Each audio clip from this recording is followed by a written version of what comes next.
The Bloodmoon Chronicles, a tale of terrifying gore and horror. Part 1. The Arrival. In the small, secluded town of Blackridge, an eerie sense of anticipation hung in the air as the villagers prepared for the impending blood moon, a rare celestial event that occurred once every century. It was rumored that on this night the veil between the worlds of the living and the dead would thin, allowing unspeakable horrors to cross over. As the crimson moon ascended, casting an ominous glow over the town, the streets became empty save for the brave souls who dared to stay out after dark. Among them was Sarah, a young woman with a heart full of curiosity and a penchant for danger.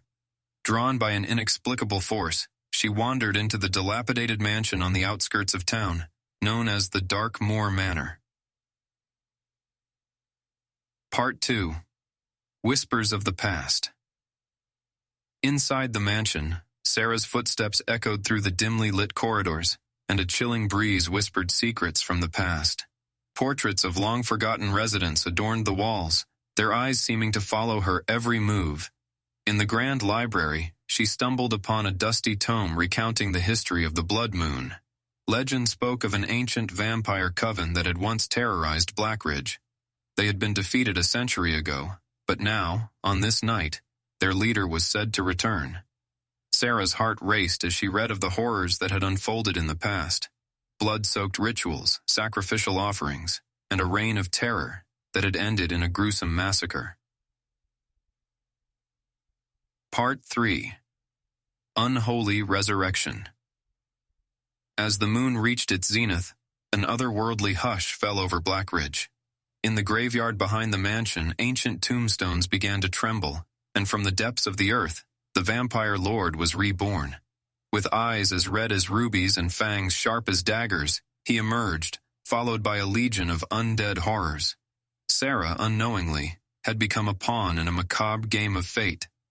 The mansion's doors slammed shut, trapping her inside with the resurrected coven.